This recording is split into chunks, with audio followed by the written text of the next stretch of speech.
In 1929, the S&P 500 crashed 86%. People who held through it became wealthy.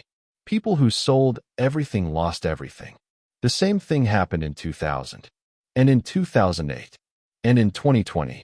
But if you never sold, if you just held, $10 in 1926 became $5,900 today.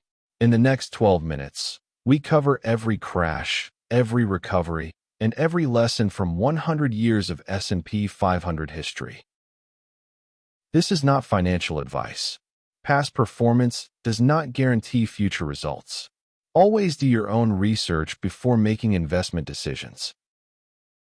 The index started in 1926 at a value of around 10. The 1920s were a boom time, with stocks tripling in just a few years. Then came the Great Depression. Between 1929 and 1932, the market dropped 86%. It took 25 years to fully recover. That crash defined a generation of investors. The post-war boom from the 1940s to the 1960s was incredible. American industry powered the global economy. The S&P 500 grew roughly tenfold during this period. But then came the stagflation of the 1970s. High inflation, high unemployment, and the market went sideways for a decade. The 1980s and 1990s were the greatest bull market in history. Falling interest rates, the tech revolution, and globalization pushed the index from 107 in 1980 to 1,469 by the year 2000. That is a 1,270% gain in 20 years. Then the dot-com bubble burst.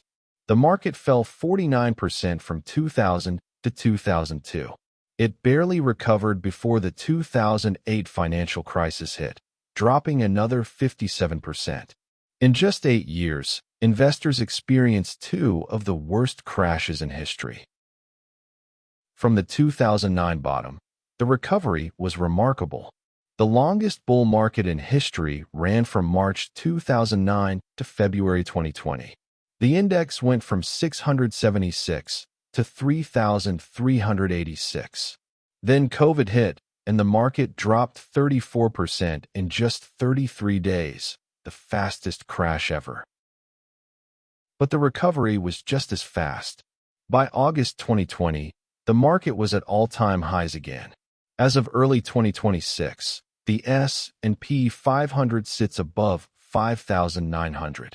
From 10 in 1926 to over 5,900 today. That is a 100-year journey of incredible growth. Here are the average returns by decade.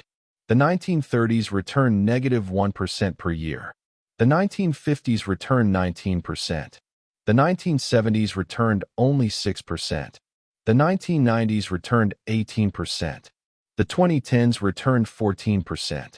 The long-term average across all decades is about 10% per year. Here is the most powerful number.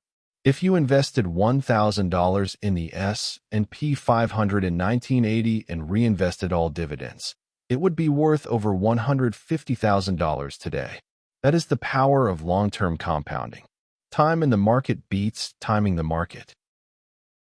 If you learned something new, hit the like button and subscribe for more data-driven videos.